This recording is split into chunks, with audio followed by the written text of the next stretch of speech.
ఎక్కడైనా ల్యాండ్ పై ఇన్వెస్ట్ చేయాలని అనుకుంటున్నారా? అయితే ఫ్యూచర్ సిటీలో ఇప్పుడే ల్యాండ్ తీసి పెట్టుకోండి. పూర్తి వివరాలకు మాకు కాల్ చేయండి. నమస్కారం. కార్తీక పురాణం 20వ అధ్యాయంలోకి వచ్చాం. ఈ ముందు కథని మనకి నైమిషారణ్యంలో జరిగిన విషయాన్ని కథని చెప్పారు. ఆ తర్వాత వశిష్ఠుడు చెప్తున్నాడు మిథిలా నగరాధీశుడైన జనక మహారాజుకి, నిరంతరం పుణ్యకార్యాలతోటి అలరారే పర్వాల మాసమే కార్తీక మాసం. ఆ మాసం యొక్క ఔన్నత్యం ఎంత చెప్పినా తరగదు. అయితే పురంజయుని కథ ఈ కార్తీక మాస మహాత్మ్యాన్ని గురించి మరింతగా తేట తెల్లపరుస్తుంది, ఇంకా ఎక్కువ తెలియజేస్తుంది. పూర్వము అగస్త్య మహర్షికి అత్రి మహర్షి చెప్పిన దాన్ని నేను నీకు చెప్తాను వినమన్నాడు. ఇప్పుడు చూడండి ఎంతమంది మారారు. వశిష్ఠుడు, జనకుడు వీళ్ళిద్దరు మెయిన్ మాట్లాడుకుంటున్నారు.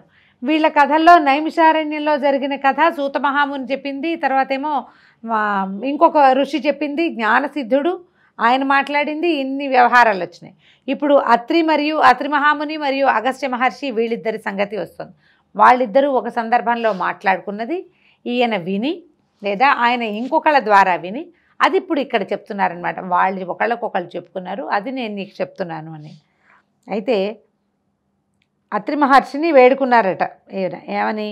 ధర్మవేత్త దైవాంశ సంభూతుడు అయినటువంటి అగస్త్య మహర్షిని, అగస్త్య మహర్షి ఆయనకు సహజంగానే ధర్మం తెలిసినవాడు, కేవలము దేవతలకి మేలు చేయటం కోసం, ప్రపంచానికి మేలు చేయటం కోసం కాశీవాసాన్ని వదిలిపెట్టేశాడు ఆయన. అట్లాంటి చాలా గొప్పవాడైనటువంటి ఆయన అత్రి మహామునికి నమస్కారం చేసి, కార్తీక మాస వైభవాన్ని మహాత్మ్యాన్ని గురించి మీ నోటి నుంచి తెలుసుకోవాలనుకుంటున్నాను అని చెప్పి అడిగి అత్రి మహామునితోటి ఈ కథ చెప్పించుకున్నాడు. ఆయన ఏం చెప్తున్నాడంటే, అగస్త్య మహర్షి, ఈ కార్తీకం అనేది చాలా పుణ్యప్రదమైన మాసం. ఈ మాసంలో నెల రోజులు నదిలో స్నానం చేయటం, దీపదానం చేయటం వల్ల కలిగేటువంటి ఉత్తమ ఫలితాలు వర్ణించి చెప్పడానికి వీలు కానివి. నదీ స్నానం మనలాంటి సామాన్య జీవులకి కుదరదండి. మనం ఏ టౌన్లోనో సిటీలోనో ఊళ్ళలో హైరాణగా ఉండే జీవితాల్లోనూ ఉంటాం. మనం ఏం చేయగలుగుతాము? ఇంట్లో పొద్దునే స్నానం చేయగలుగుతాం. మహా అయితే సమీపంలో ఏదైనా చెరువో లేకపోతే ఏ దేవాలయానికి సంబంధించిన కుండ్రమో వెళ్తే స్నానం చేయగలుగుతాం, కానీ నదీ స్నానం మన వల్ల కాదు. పరివాహక ప్రాంతాల్లో ఉండి ఈ శ్రద్ధ మీద ఉండి నిత్యము గోదావరి స్నానమో కృష్ణా స్నానమో ఏ తుంగభద్రా స్నానమో చేయగలిగే అదృష్టవంతులు ప్రత్యేకంగా ఉంటారు. మనలాంటి వాళ్ళు ఏం చేయొచ్చు అంటే, ఈ నెలలో ఒక్కసారైనా నదీ స్నానానికి ప్రయత్నం చేసుకోవాలి. ఒకటే పౌర్ణమి నాడు సముద్ర స్నానం కుదరలేదు మనకి, పోని చివరి రోజుల్లో అయినా సరే ఒక్కరోజు వెళ్ళి ఏ నదిలోనో తెల్లవారుజామునే సూర్యోదయానికి ముందే గనక స్నానం చేయగలిగితే విశేషమైన ఫలితం లభిస్తుంది. మొత్తం కార్తీక పురాణం అంతా కూడా ఇదే చెప్తాడు నదీ స్నానం గురించి. మనం ఏదో సూక్ష్మంలో మోక్షం హరగంగే అని నీళ్లలో గంగానదిని ఊహించుకుని ఓ వాక్యం చెప్పుకుని ఇదే ఇంకా మనం చేయగలిగేది అని చేస్తాం, కానీ ఈ సంవత్సరం కుదరకపోతే వచ్చే సంవత్సరం అయినా ప్రయత్నం చేసి కార్తీకంలో ఒక నదీ స్నానము తప్పకుండా చేయాలి. 3 నదుల్లో చేయగలిగితే మరీ మంచిది. ఓ 3-4 రోజులుండి మన చుట్టాల ఇంట్లోనో మన ఇంట్లోనేనో మన ఊళ్ళోనో వెళ్ళి ఏ చెరువుకో నదికో కాలువ పారే నదిలోనో ఎక్కడైనా స్నానం చేయగలిగితే చాలా బాగుంటుంది. ఆరోగ్యానికి చాలా మంచిదండి. దానివల్ల వచ్చే పుణ్యం కంటే కూడా ఈ ప్రవహించే నదులలో ఉండే కరెంట్స్ మనకి ఆరోగ్యానికి మేలు చేస్తాయి. ఒక అద్భుతమైన అనుభవంగా ఉంటుంది. ప్రయత్నం చేసి చూడండి. పురాణాంతర్గతమైన విషయమే అయినప్పటికీ ఇది తప్పకుండా మన ఆరోగ్యానికి ఉపకరిస్తుంది కాబట్టి చేస్తే బాగుంటుందని. అయితే దీపదానం చేయటం వల్ల ఉత్తమ ఫలితాలు చెప్పడం ఇన్ని అని చెప్పడానికి వీల్లేవు. స్నానంతో పాటు దీపదానం, ఒకవేళ నదీ స్నానం కుదరలేదు దీపదానం చేసుకోవచ్చు. దేవాలయంలో ఉన్న అర్చకుడికి చేయొచ్చు, మన ఇంటి పక్కన ఉండే బ్రహ్మచారి అబ్బాయికి చేయొచ్చు, ఎవరికైనా చేయొచ్చు. బ్రహ్మచారికి ఇవ్వచ్చు, పురోహితుడికి ఇవ్వచ్చు, సద్బ్రాహ్మడు ఎవరైనా వేద పండితులు వాళ్ళు అలా అవకాశం దొరికితే వాళ్ళకు కూడా ఇవ్వచ్చు. దానం వల్ల అపరిమితమైన ఫలితం లభిస్తుంది. అయితే సమస్త పాతకాలు వీటి వల్ల తొలగిపోతాయి, దుఃఖాలన్నీ నశిస్తాయి, పుణ్యలోకాలు సిద్ధిస్తాయి. ఇప్పుడు మనం చేసినటువంటి ఈ జన్మలో చేసిన పాతకాలు నశించడంతో పాటుగా వచ్చేది పునర్జన్మ లేకుండా ముక్తిని సంపాదించే అవకాశం కూడా మనకి ఈ దానం వల్ల ఈ స్నానం వల్ల లభిస్తుందట. పూర్వము పురంజయ మహారాజుని ఈ కార్తీక మాసం పునీతుణ్ణి చేసింది. అతని గురించి విన్నట్లయితే నీకు కార్తీక మాస మహాత్మ్యం పూర్తిగా తెలుస్తుందని చెప్పాడట అత్రి మహర్షి. ఏమిటో ఆ కథ, పురంజయుడనే వాడెవడు అని అగస్త్య మహర్షి అడగగా ఇలా చెప్తున్నారు. పూర్వం త్రేతాయుగంలో పురంజయుడనే రాజు అయోధ్యని పరిపాలిస్తూ ఉండేవాడు. పూర్వం త్రేతాయుగంలో అనగానే రాముల వారు ఉన్న కాలం కాదా అని ఒక ప్రశ్న వస్తూ ఉంటుందండి. రాముల వారి కాలము ఒక కల్పంలో, ఒక యుగంలో, ఇవి 4 యుగాలు ఒక బంచ్ కదా. అలాంటివి అలా సైకిల్ తిరుగుతూ ఉంటాయట. ఈ 4 జరిగేవి కొన్ని 100 సైకిల్స్ తిరిగాక అప్పుడు ఈ కల్పం నశించిపోతుందని మళ్ళీ వస్తుందని చెప్తారు, మళ్ళీ స్టార్ట్ అవుతుంది అని. ఈ సైక్లింగ్లో ఒక యుగంలో ఉన్న రాముల వారు ఇంకో యుగంలో కూడా ఉంటాడు. ఒక యుగంలో ఉన్న కృష్ణమూర్తి రెండో యుగంలో కూడా, రెండోసారి కూడా, అంటే ఈ రెండో సైకిల్లో కూడా వస్తాడు. ఈ యుగాల చక్రంలో, ఈ పరంపరలో ఒకసారి త్రేతాక యుగంలో ఈ పురంజయుడని ఆయన ఉన్నాడు. ఆయన కథను చెప్తున్నారనమాట. రాను అది ఏంటంటే ఇతను చాలా మంచి పేరు సంపాదించుకున్నాడు. చాలా గొప్ప రాజు, విపరీతంగా దానాలు చేసేవాడు. యుద్ధానికంటూ వెళ్తే గెలవడం తప్పిస్తే రెండో దారి లేదు, అంత బాగుండేవాడు. అయితే క్రమంగా ఏమైంది, రాజ్యాన్ని బాగా విస్తరించాడు. ఆసేతు హిమాచలము రాజ్యాన్ని విస్తరించాడు. ఆయనకి సొంతంగా అంటే వందిమాగధల కైవారాలు అవి వింటుంటే ఛాతీ వేడల్పైపోయేదన్నమాట. సెల్ఫ్ ఫీల్ అవటం మొదలుపెట్టాడు. మనం కూడా ఆ మనుషులకి అహంకారం రావటం ఎంతసేపు అండి, కొంచెం మనం అనుకున్నది సాధించినా, మనం అనుకున్న దానికంటే ఎక్కువగా మనకి లభించినా నా అంతటి వాడిని నేనే అనిపిస్తుంది. కాకపోతే జీవితం ఉద్భుతప్రాయం, ఇదంతా భగవంతుడి అనుగ్రహం వల్ల లభించింది, చుట్టుపక్కల వాళ్ళందరూ కలిసి నాకు ఇది లభించేలాగా చేశారు అన్న భావన ఉండదు వ్యక్తుల్లో, సహజం అది. ఈ భావాలు రావడానికి సామాన్య మానవులే అక్కర్లేదు, మహారాజులు, మహామంత్రులు, మహారుషులు కూడా దానికి అతీతులు కాదు. మానవ సహజమైన భావాలు. ఈ భావాల్లోకి ఆయన ఏంటి, సాధారణంగా మంచిగా దాన ధర్మాలు చేస్తూ ప్రజారంజకంగా పరిపాలిస్తూ దేశాన్ని విస్తరణ చేస్తూ ఎంతో చక్కగా ఉన్నటువంటి పురంజయుడు క్రమంగా మార్పు రావటం మొదలైందట. వందిమాగధల కైవారాలు, స్తుతులు, స్తోత్రాల వలన తనను చూసి శత్రురాజులు పడేటువంటి భయాందోళన వల్ల తనకు తానే సాటి అనే అహంకారం పెరిగిపోయింది. నా అంతటి వాడిని నేను దేవుణ్ణి అనుకోవటం కూడా మొదలుపెట్టాడు.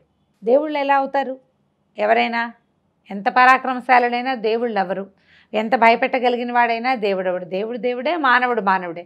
ఆ తేడా గ్రహించలేకపోతారనమాట. అయితే వినోద విషయాల మీద మోజు పెరిగిపోయింది, పరిపాలనా విశేషాల విషయాల మీదేమో శ్రద్ధ తగ్గిపోయింది. ఇంకెందుకు పరిపాలించడం, రాజ్యం అంతా సుస్థిరం చేసాం, మనం హాయిగా ఉండొచ్చు, పైగా నేను ఉన్నదే అనుభవించడానికి, అలాంటి ఒక పిచ్చి ధోరణి వచ్చేసిందనమాట. ఇతరులు ఇచ్చిన సలహాలు, సంప్రదింపులను నిర్లక్ష్యం చేసేవాడు. ప్రభు ఈ సమయం అయితే శివారాధన చేయాలి, ఈ సమయంలో విష్ణువారాధన చేయాలి, ఈ సమయం ఇది చాతుర్మాస్య వ్రత సమయం, ఇది కార్తీక మాసం, ఇది ఇంకో మాసం, ఈ మాసంలో రాజు అన్నవాడు ఇట్లా చేయాలి. ప్రజారంజన అంటే కేవలము పరిపాలన, రాజ్యకాంక్ష, రాజ్యాన్ని చేయటం కాదు. ప్రజలకి రంజకత్వంగా ఉండాలంటే ప్రజలు ఆచరించవలసిన ధర్మాన్ని రాజు స్వయంగా ఆచరించాలి. ప్రజల్ని బుద్ధిమంతులుగా ఉండండి, మీరు పన్నులు ఎగ్గొట్టకండి, మీరు మర్యాదస్తులుగా వ్యవహరించండి అంటే ముందు రాజుకు ఉండాలి కదా మర్యాద. రాజుకు సభా మర్యాద ఉండాలి. ప్రజలకి తను ఏం చేయాలో అది చేసి అప్పుడు పన్నులు తీసుకోవాలి. మీరు రాజుకు లేనిది బంటుకు ఎక్కడి నుంచి వస్తుంది మర్యాద? పద్ధతి రాదు. ఎప్పుడూ ధర్మాచరణ పైవాడు చేస్తేనే కిందవాడికి వస్తుంది. ఇంట్లో కూడా చూడండి, అమ్మా నాన్న ధర్మాచార పరులైతే కనీసం పిల్లల్లో సగం మంది ధర్మాచరణ చేస్తారు. ఒక పిల్లాడే ఉంటే వాడు ఏం చేస్తాడో మనం చెప్పలేం. కానీ 4 పిల్లలున్న తల్లిదండ్రులు చక్కగా మర్యాదస్తులు, బుద్ధిమంతులు, చాలా ధర్మాన్ని ఆచరించేవాళ్ళు, పండగలకి, పబ్బాలకి, పర్వదినాలకి చేయవలసిన విధి విధానాలు ఇంట్లో గనక చేస్తూ ఉంటే ఈ 4 పిల్లల్లో కనీసం 3 పిల్లలు అలా ధర్మాచరణ చేసేందుకు అవకాశం ఉంటుంది. ఎవడో ఒకడు దారి తప్పడం లోక సహజంగా జరిగేది. కానీ ఆచరణ పోదు, పైవాడు తప్పకుండా ఆచరించాలి. రాజన్నవాడు ధర్మాచరణ మానేసి వినోద కార్యక్రమాల వైపుకు వెళ్ళిపోయి మంచి మాట విననివాడు, మంచి పని చేయనివాడు, ధర్మాచరణ లేనివాడు అయ్యేసరికల్లా ప్రపంచం తల్లకిందులైపోతుంది, దేశాలు భ్రష్టు పట్టిపోతాయి. ఇక్కడ కూడా అలాంటిదే జరుగుతుందన్నమాట. రాను ఈయన ప్రజారంజకత్వానికి బదులుగా ప్రజా కంటకుడిలాగా తయారయ్యాడు. మహారాజైనా కూడా ఈ పురంజయుని ప్రవర్తనని భరించలేక సామంతరాజులంతా సహనం కోల్పోయారు. ఒక పెద్ద రాజు ఉంటే సామంతరాజులు ఉంటారు చాలామంది. ఆయన ప్రవర్తన దుష్ప్రవర్తనగా మారిపోయింది. ప్రతిదీ తన ఇష్టారాజ్యంగా చేయటం మొదలుపెట్టాడు. సామంతులకి విసుగు పుట్టిపోయింది. ఇంకా ఈయన గొప్పతనాన్ని ఇప్పుడు చక్రవర్తికి సామంతరాజులు ఉంటారు. చక్రవర్తి ప్రజారంజకుడైతే సామంతులు కూడా ఆపేక్షతో, ప్రేమతో మన ప్రభు ఇతను అని గౌరవిస్తారు.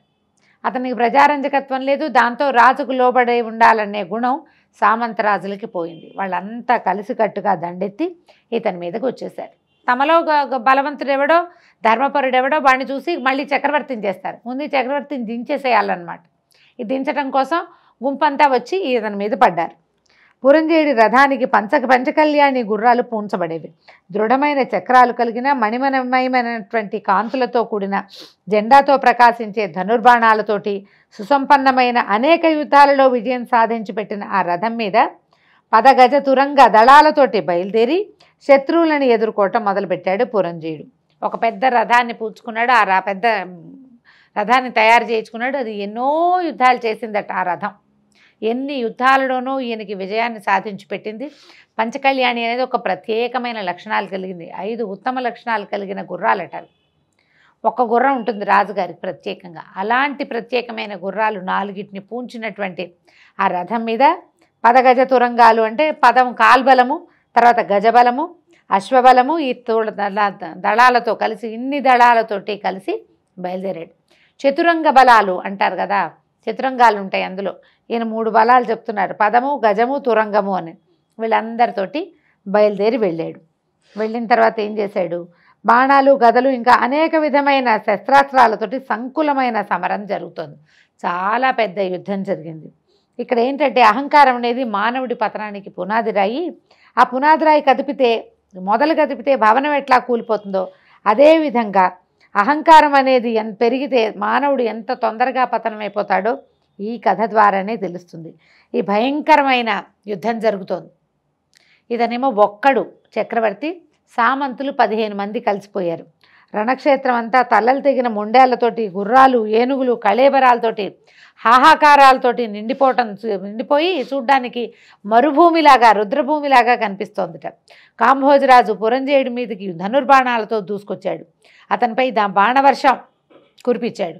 అయితే పురంజేయుడు చాలా గొప్ప రాజు. ఆయన శక్తియుక్తుల మీద మనకు అనుమానం ఏం అక్కర్లేదు. అతను యుద్ధం సమర్థవంతంగానే చేస్తున్నాడు. కానీ అవతల వాళ్ళకి ధర్మబలం ఉంది, ఇతనికి ధర్మబలం లేదు, దైవబలం కూడా లేదు. ఏ దైవ కార్యాలు, ధర్మకార్యాలు ఆచరించడం మానేశాడు అతను. రాజు ఆచరించవలసింది తప్పకుండా హోమం, యజ్ఞం, విధులు తప్పకుండా ఆచరించాలి. అవి ఏవి అతను చేయలే ఇటీవల కాలంలో. దాంతో ఇతను ఆగలేకపోతున్నాడనమాట. పైగా పురంజేయుడు వేసిన బాణాలని పట్టుకున్నటువంటి కాంభోజరాజు అవే బాణాలని మళ్ళీ పురంజేయుడి మీదకి ప్రయోగించేస్తున్నట్ట. చేత్తో పుచ్చుకుని వెనక్కి విసిరేసేస్తున్నాడు అనమాట. దాంతో కొంతసేపటికి పురంజేయుడి శరీరాన్ని దెబ్బతినేసింది. పురంజేయుడు మనకి దరిదాపుల్లో విజయం లేదని అర్థమైపోయింది. తనే ఓడిపోతే తన సైన్యానికి ఏం బలం ఉంటుంది? ఎప్పుడైనా సరే రాజు డౌన్ అవ్వగానే మొత్తం సేనంతా కుంగిపోతుంది, భయపడిపోతారు. రాజే పడిపోయాడు, మందేముంది అనిపిస్తుంది. ఆ పరిస్థితి చూసేసరికల్లా ఈయనకి భయం వేసి రణరంగం నుంచి పారిపోయాడట వెనక్కి. యుద్ధంలో నుంచోలా. ఇంకా ఈ యుద్ధం నుంచి పారిపోవటం కూడా అధర్మమేనండి. వెన్నిచ్చి పారిపోయాడు అంటే వాడికి అసలు విలువే లేదు, సగం ఓడిపోయినట్టే. ఇంకా సేనంతా పోరాడుతోంది. అతను అక్కడ నిలబడలేక భయంతో ఏం చేయాలో తెలియక వీగిపోయిన అహంకారంతో వెనక్కి పరిగెత్తుకుంటూ వచ్చేసాడు. కోటలోకి ప్రవేశిస్తే ఒక్కళ్ళు కూడా పురంజేయుడిని చూసి నమస్కారం కూడా చేయలేదట. అవమానం వేసింది. యుద్ధం నుంచి పారిపోయి రావటమే ఒక అవమానం. ఈ కోటలోకి వచ్చిన రాజుని సైన్యం ఎవరూ రాకుండా అక్కడ సంకుల సమరం, ఆ కత్తుల మోతలు, బాణాలు, ఏనుగుల ఘీంకారాలు, అశ్వాల సకిలింపులు, మానవుల ఆర్తనాదాలు, హాహాకారాలు నగరానికి వినపడుతుంటే రాజు ఒక్కడు రథంలో వెనక్కి వస్తే అతనికి ఏం మర్యాద ఉంటుంది? ఎవ్వరూ మర్యాద చేయలే, ఆయన్ని ఎదుర్కొనలేదు. సాయంకాలం యుద్ధం నుంచి తిరిగి వచ్చుంటే మంగళహారతులు ఇచ్చి దుందుబులు మోగించి రాజుని ప్రవేశపెట్టేవాళ్ళు లోపలికి. ఇప్పుడు అనాథగా, అసహాయుడుగా, ఏ సహాయము లేకుండా పాపం ఒక్కడే పురంజేయుడు తన రథాన్ని తోలుకుంటూ వచ్చాడు. సారథి కూడా పడిపోయాడు, సారథి కూడా లేడు. రథాన్ని తనే స్వయంగా చోదన చేసుకుంటూ లోపలికి వచ్చాడట. వచ్చేసరికల్లా ఇంకా ఏం చేస్తాడు? అంతఃపురంలోకి వెళ్తే ఎవ్వరూ అతన్ని గౌరవించలేదు, ఎదుర్కోలేదు. లోపలికంటే ఎదుర్కోలుగా వచ్చి తీసుకెళ్ళేవాడు. ఏది జరగల. అతను దుఃఖంతో వెళ్ళాడు, స్నానశాలకు వెళ్ళాడు. రక్తంతో నిండిపోయిన శరీరంలో అక్కడక్కడ కొన్ని ములుకులాగా బాణాలు అవి గుచ్చుకుని ఉన్నాయి. ఆ కవచం తీసేశాడు. ఎవ్వరూ స్నానవిధికి కూడా సహాయపడలా. అతనే స్నానం చేసి వచ్చి లోపల కూర్చున్నాడు. ఆహార స్వీకారాన్ని కూడా మనసు లేదు, ఏం చేయాలో తెలియటలేదు. పాలుపోని స్థితిలో అతని యొక్క పురోహితుడు రాజు ఇట్లా యుద్ధానికి వెన్నిచ్చి వచ్చాడని తెలుసుకుని అతనే స్వయంగా పురోహితుడే రాజు దగ్గరికి వచ్చాడు. రాజు దగ్గరికి వచ్చాక ఏం చెప్పాడో చూద్దాం రేపటిదిన భాగంలో. అంతవరకు సెలవు. నమస్కారం.